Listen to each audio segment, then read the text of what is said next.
YouTube Live. Let me talk to you. In this video, we will be talking about the most valuable things that the United States Navy can teach you. The most valuable things that you can learn in the United States Navy. If this is your first time checking this video out, you're watching it live, or you catch me on a replay, I encourage you guys to like, comment, subscribe, all that good stuff if you haven't already. And thank you guys again for checking out videos with Deck, Plate, Tone. Yeah! Now let's talk. So first and foremost, so we can get this video on and rolling, I want to talk, because I don't got a lot of time, and neither do you, right? We want to talk about some of the most valuable things that you can learn in the United States Navy, starting with this number one thing. So for this number one thing is you actually get paid to learn. That's one thing I learned. Like my first year, you get paid to learn in the United States Navy. All right. And it's crazy. Broke boy come from New York, and I don't know nothing, and everybody teaching me all these wonderful things. I'm learning all types of skills and stuff.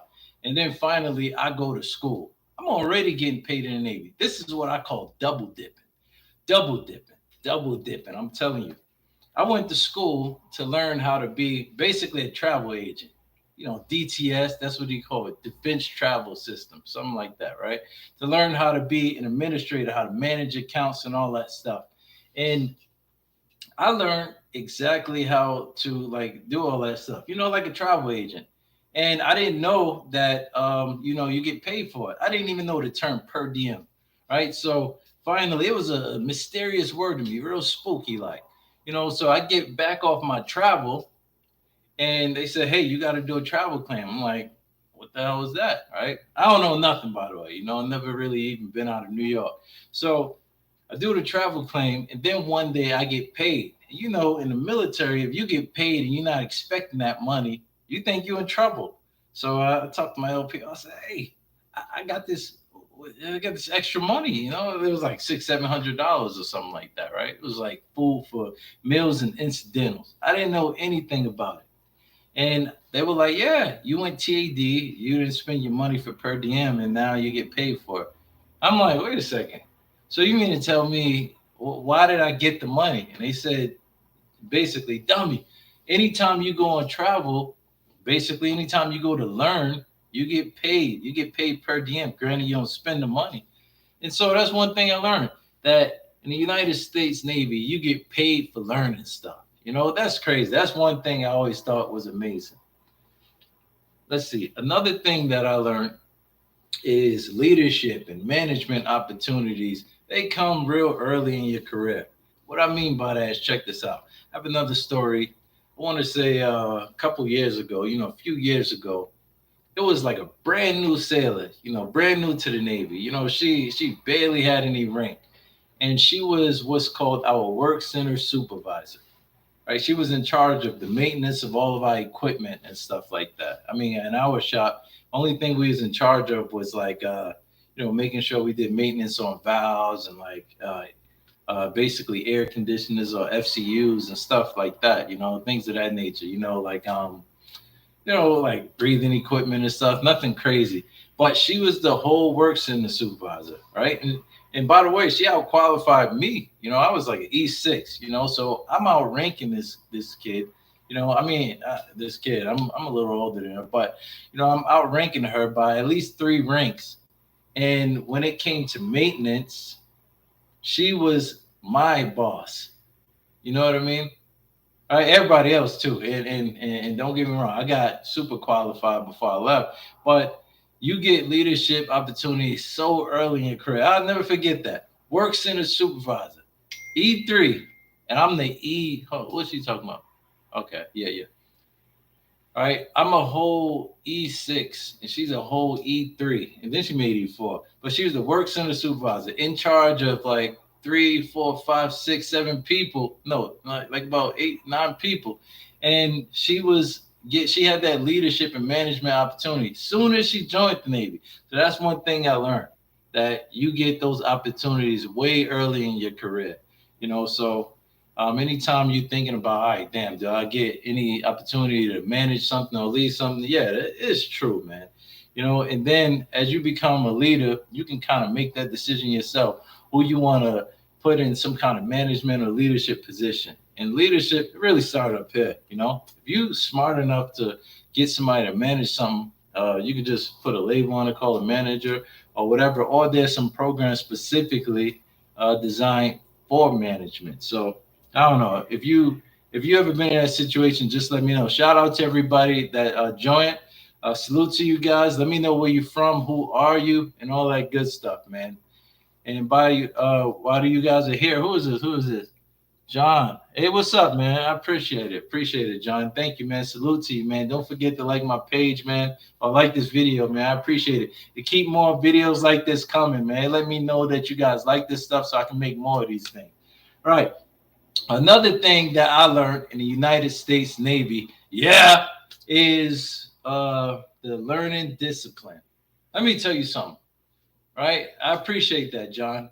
If you ever want to stick out in anything, right? Let's say you join the Navy a couple years, or you've been in the Navy for a couple years and you lost your way or whatever, you separated or retired. You are cut above the rest because we wake up early every day, regardless. I don't even want to. I wake up early, 4 o'clock in the morning every day, right? But I beat so many people. And if I get out right now, I got this discipline about myself that would make me like a cut above the rest of everybody that I'm working with. You know what I'm saying? So because of that discipline, man, like let's see. And like I said, because of that discipline, excuse me, because of that discipline, man, it makes you like the more elite. Shout out to everybody that work in whatever work fields you do, but the Navy teaches you how to, I hate to say it, but be better. You know what I'm saying? And I don't mean that as a shot to anybody that's not in the Navy, but we pretty much preach discipline.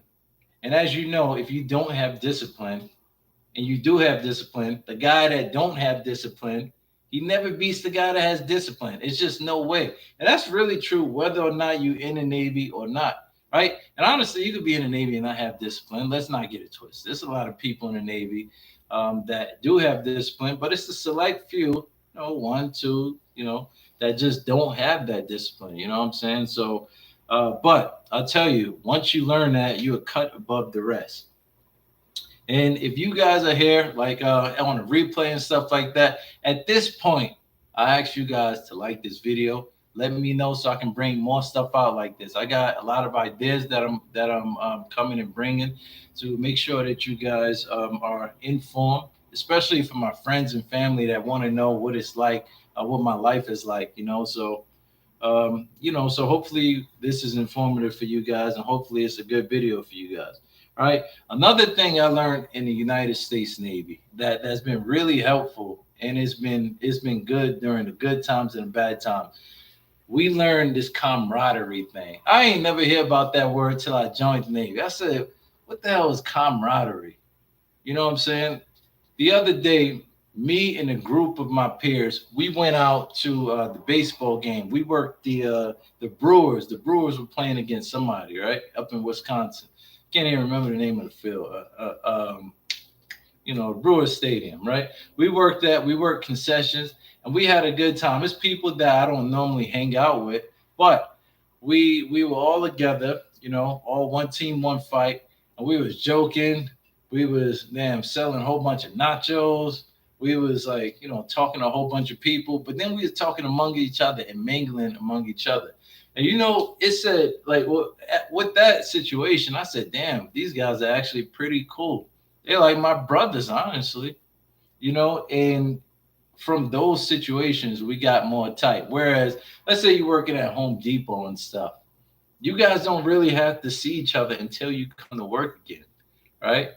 In the Navy, we're doing volunteer opportunities. We're working in the Met Stadium. The other day, the week before last, we had what's it called? We had Chicago Pride Day, man. We was like a parade out there, whole parade. And we were all out there. I mean, I'm talking a million man march out there, a whole bunch of chiefs and stuff like that. And we had our flags. We were singing cadence out there. Even the Marines out there were like, God damn, Yeah, we was out there. We had one of my good guys, Mike, out there. My man was cutting up all types of stuff, singing all types of cadence, man. I mean, then this guy, he's like the cadence machine. He can sing any type of cadence, man. He had us in step left, keep it in step, like all that stuff, man. And we had a lot of fun. And then afterwards, like when we would take breaks and stuff, we laugh about people that was getting out of step. We made a little jokes about, damn, what kind of cadence is that and stuff like that. But we was building that bond, that camaraderie. You're not gonna see that. Let's see somebody work at Target. You see each other in the break room for like 15 minutes or however long you guys have for breaks and stuff like that, or people have for breaks, and then you going about your business. But ain't no real tight knit connection and stuff like in the Navy. But that's one thing I learned before I joined the Navy. I never really had that. Even when I had like my circle of friends and stuff, we had it, but I mean, we was all getting in trouble and stuff. We didn't see the importance of everybody bonding together and doing something positive all the time. Whereas now I'm in the Navy and we have these events where we get together and volunteer and have all this type of fun and stuff. Like we're getting closer, like brothers and stuff. And yeah, we probably won't like go to each other's house and kick it every day, but it's that camaraderie thing. I bet you that if something happened right now, we was in a dangerous situation, anybody, any one of my brothers or any one of my peers right now, or anybody in the Navy that's with me, they would make sure that I'm good. They would to protect the hell out of me, and I do the same. Honestly, I ain't no punk, but I just wanted to say that. So another thing, let's see, it's probably another one. This is a big one right here, right? And this is what I modeled the thumbnail after. You know, it's the best organization. I learned that the Navy is the best organization for creative thinking. That creative thinking right here, bro, is so crazy. And this is why. I'm gonna tell you why, right? So we got something called like collateral. Like hell, before I even talk about the collateral duties, right? Us sailors, we know how to make it work. We know how to make anything work. I mean anything, right? We need to get underway. We got something that needs to be fixed. We gonna make it work. The captain says, "I need you to get this ship underway. I need you to fix this." You guys are the technical experts. Make it happen. We're gonna find a way, right? Ain't no such thing as we can't do it in the Navy, right? Because we got a lot of creative, smart behind people in the Navy, and they make things happen, man. Right? Another thing we have is collateral duties, right? To help us with this, we could do anything concept, right? All right. So think about this. I have at my command right now, it's a young lady, and she is like what is she? Like I think she's like a machinist mate, like a machinist mate. She do work on ancillary equipment and stuff like that from what I gather, right? But her collateral duty job, another job she inherited, she's doing just because it needs to be done. She is basically the physical security manager. That would be like the anti-terrorism officer, and her job is not that. It's not that. She wasn't hired in it, or she wasn't brought on contract in the Navy to worry about physical security. But that's one thing she do. She expanding her knowledge. You know what I'm saying? So that thing is pretty impressive. And think about that. It's not just her, but it's a lot of other people that do that same thing, expanding that knowledge and everything that they bring to the table and stuff. Another thing, man, this goes without saying, but sailors, man, sailors, we can make any situation work, right? It's been times we've been on a ship and it's been like 1,000 degrees on the ship. Everybody dying, the floor sweating, the walls sweating, hot as a mother, and we still made it work. We still made it sleep. Some people sleeping outside, some people sleeping in the offices. They don't know what to do, but we still made it sleep. Sometimes we be sleeping in the craziest places, right? We can make sleep out of anything, man. I had a guy, man, you could point a gun to his head, threaten to kill his whole family, and he'd still be sleeping, man. That's another story. But I'm telling you, man, we can make anything work. And I have one more thing up here. Oh yeah, we make do with what we have. That thumbnail that I showed, that's a picture of a still beach picnic. And the still beach picnics, we usually on deployment or something, and we're away from everybody, right? We got no access to no barbecue stuff, right? No grills, so we make a grill, right? We got somebody that can make a grill, right? We got equipment, so we like shit. We can take scraps and make a damn grill, right? Need charcoal, somebody get the charcoal. We got food and stuff on the ship, and then we can make music. We got PA systems and stuff like that. We gonna make it work. That's what I'm saying. So at sea, where we don't have anything, we just got what we got at sea. We find a way and we adapt and we make it work.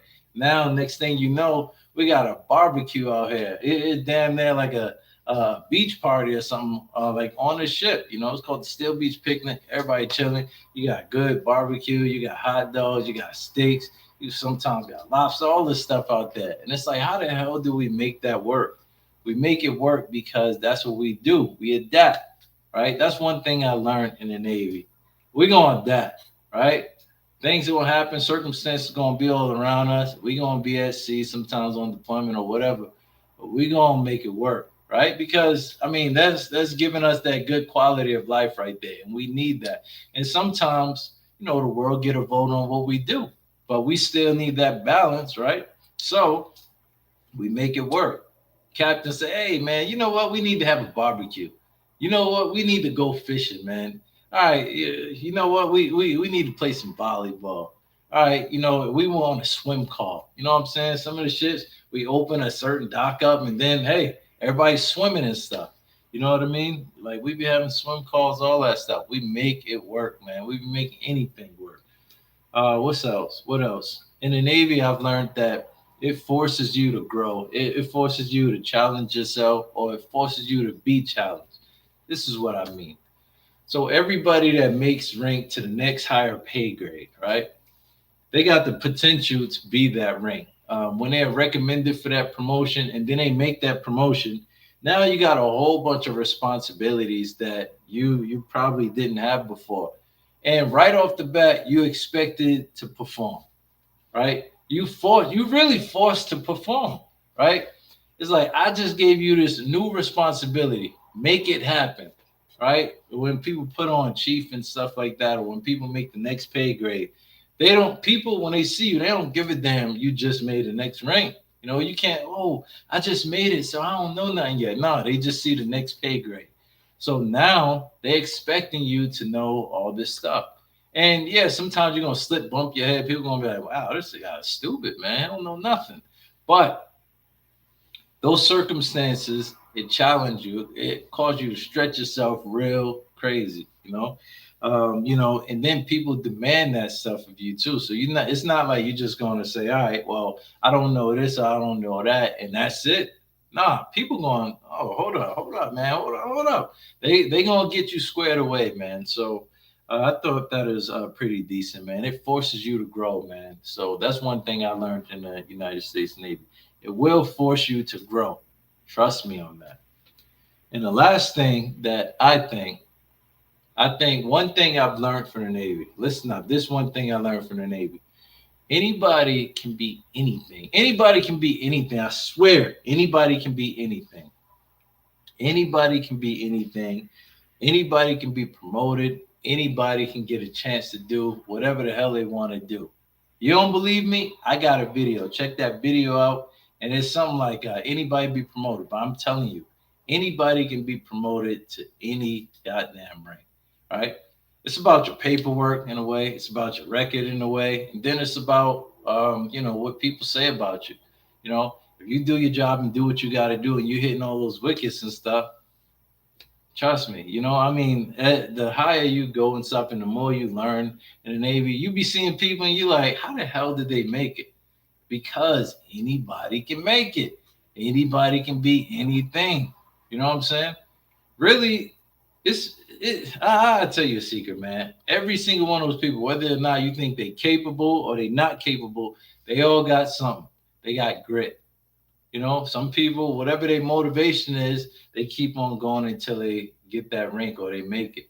You know what I'm saying? So I had a leader back in the day, and I used to always say, "How the hell did he get here?"